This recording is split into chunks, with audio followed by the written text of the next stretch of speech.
with Big Noon Saturday on Fox.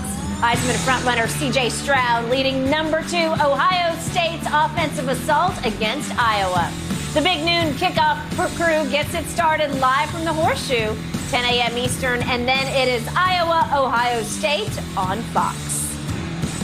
All right, so Tom Brady is explaining why he yelled at his O-line during the Bucs' loss to the Steelers on Sunday.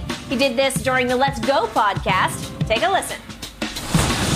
It's all good. You know, I think I have a great rapport with all my teammates, and they know that the only reason why I'm doing it is to try to motivate them and try to get us to a higher level. It's nothing that I don't say. You know, if I don't feel like we're living up to the expectations and playing up to the expectations that we're capable, then that's my job. You know, I'm a quarterback. You know, I'm not expecting the right tackle to do it. I'm not expecting the running back to do it. I'm not expecting the receiver to do it. I'm expecting myself to do it. I'm the one out there speaking in the huddle, calling the plays. That's what my job is, to try to get us going and to try to rally us. And there's a lot of ways to do it. And sometimes it's some positive encouragement, which you do a lot. Sometimes it's, you know, getting on people and trying to raise the level, the sense of urgency, and raising my voice and trying to create a different vibration for the whole offense. And that's ultimately what you're trying to do. A different vibration. Shannon, how do you think Tom Brady's teammates are taking these comments? Well, Tom has been some low vibration. He's been very low. Let me ask you this, Skip. When Tom Brady isn't playing well, who's motivating him? You see, the thing that Tom has always had working in his favor, he was always playing well, even when those other guys weren't. So now that he's not playing well, and he's yelling and screaming in the lineman's face, they looking at him like, bruh, I don't know if you noticed this, but you're not playing well yourself. See, the thing that is, you can have all the meetings, you can have all the encouragement you want. The thing that helps is playing better. Everybody needs to play better. He says, well, it's my job to motivate these guys, and sometimes it's positive and sometimes it's this. Who motivates him? Tom is not 6 games. I'm saying 6 games, a 6-game stretch. I want somebody to go tell me how far I have to go back to see Tom Brady play this poorly over 6 games. I need him to play better because, Skip, the thing is with anybody, and that's what they say, hey, lead by example. See, he can yell and scream when he's in New England, Skip, because Tom Brady played well. 9 times out of 10, Tom Brady played well. So it was easy. Like, man, I can't let Tom down. Man, because Tom up here, man, I got to bring my level up here. Well, Tom is down there where they are. He's playing as bad as the offensive line. He's playing bad as the defense. He is encouraging them. Come on, guys, we got to be better. They need to turn around. Tom, you do too. You really think somebody's going to say that to him? I'm saying, but Skip, no, they're not going to say that to him. But you know they're looking. You know how they're looking at him. They're like, bro, I don't know if you noticed this. You got 8 touchdowns in 6 games. Bucs have scored 21 points one time, a loss. They scored 31, but they were down by 3 scores at one point in time in the game. In the red zone, they're 20th in the NFL. Brady is 4th in passes, but he's only 12th in touchdown passes. He's 22nd in yards per attempt. Tom Brady's not playing good. And while he's trying to encourage his teammates to play better, some of his teammates need to encourage him, or maybe the coaching staff need to encourage him. He needs to play better. That's what I'm saying, Skip. So it is now open season on Thomas Edward Patrick Brady Jr. because the team is 3-3 and he hasn't been great. He hasn't been awful, but he hadn't been great. He hadn't been as awful as some of the games that I've seen him play in Tampa in first year and second year. He's hadn't had a stinker yet, but they're 3-3, and the stats across the board, to your point, are down, down, down. Yeah. He's had issues because he hasn't had his receiving core. He's missing Gronk, and again, speaking of the offensive line, in his Instagram post had the picture of the 2 linemen who are brand new. There's a rookie left guard, and there's a second-year player at center who had never played center in his life until this year. Why you put them on blast? Because he's rallying the troops. He's saying, we're going to do this together. All together, we're going to get better. And I will bet you they get better because that's what this guy does. I still believe he's the greatest leader in the history of sports. And what he has done in Tampa is miraculous, to go down there in a pandemic and turn the Succaneers, who were 7-9, into Super Bowl champs. It started and finished with him. And they all know that. They know they owe him for turning that franchise around. He knows them because they saved him. Okay, but they're in awe of him.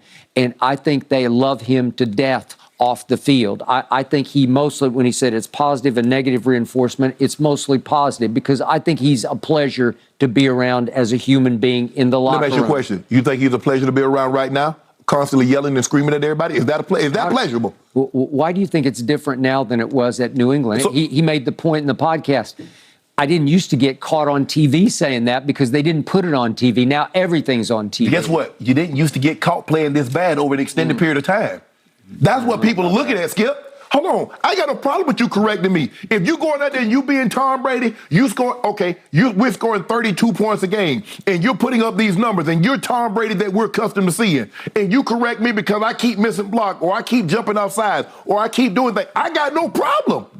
But, Skip, the numbers say Tom Brady is playing very, very average. No, the numbers say he's playing below average. That's what his numbers are saying.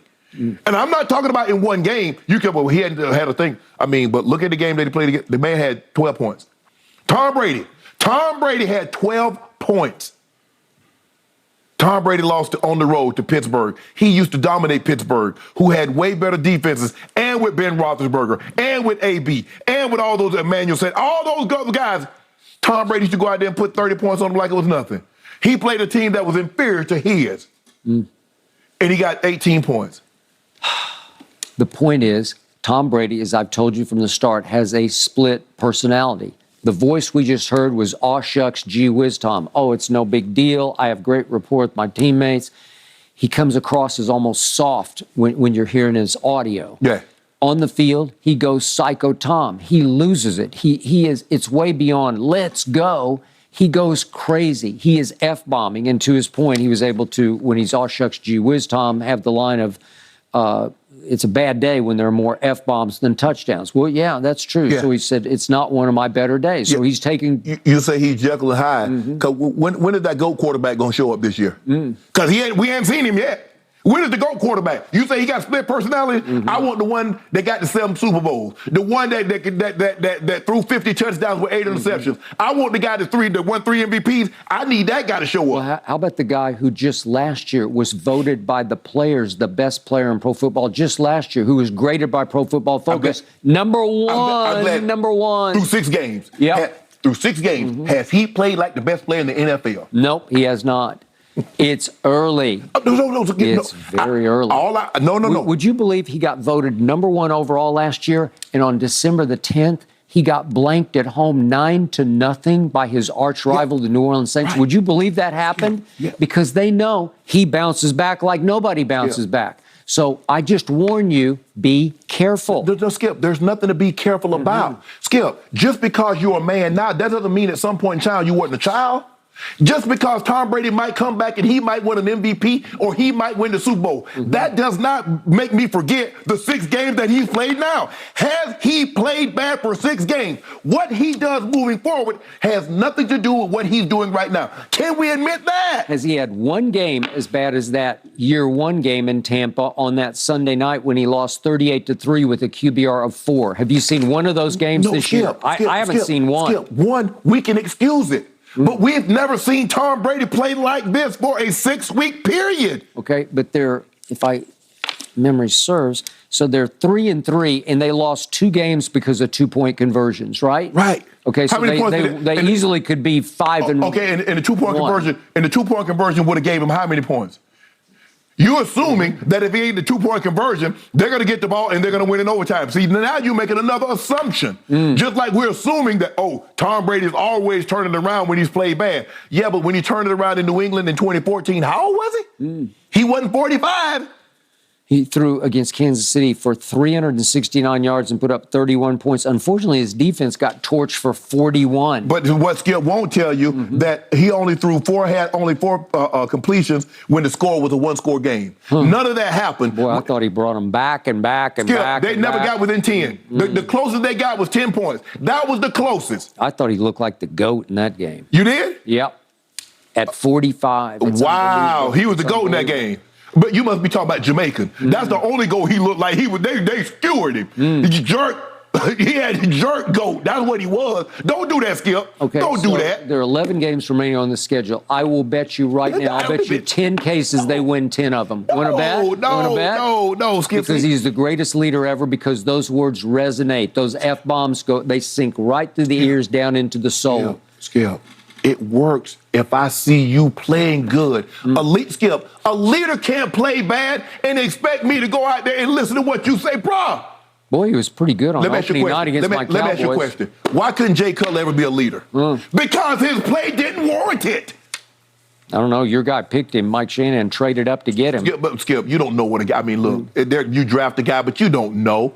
Jay Cutler couldn't be a leader because his play didn't warrant that. Tom Brady is a leader because his play is warranted. But what you're saying, Tom Brady is not playing well. Why can't we admit that? I think he's played by his standards average so far, and they're right where they should be. They're just fine. Whoa. That's not what you said. You said Tom Brady's going to have this outstanding year. You talking about he was going to be the MVP. That's what you I just said they're going to win the Super Bowl, and I stand by it. You said MVP. You said Tom Brady was going to be the MVP. They scored 21 points one time. Now, every year I hear, this offense is going to be better. This offense is going to be better. Oh, we're 3 years into this offense. It's going to be so much improved. Remember that lightning bolt he threw on opening night to Julio Jones? Where is Julio Jones? Oh, that's the last I saw of him. You think about it. Again, over the course of 6 weeks. See, you can give me a throw here, a throw. He had a great throw. Give you a bunch of throws. Give me the throw.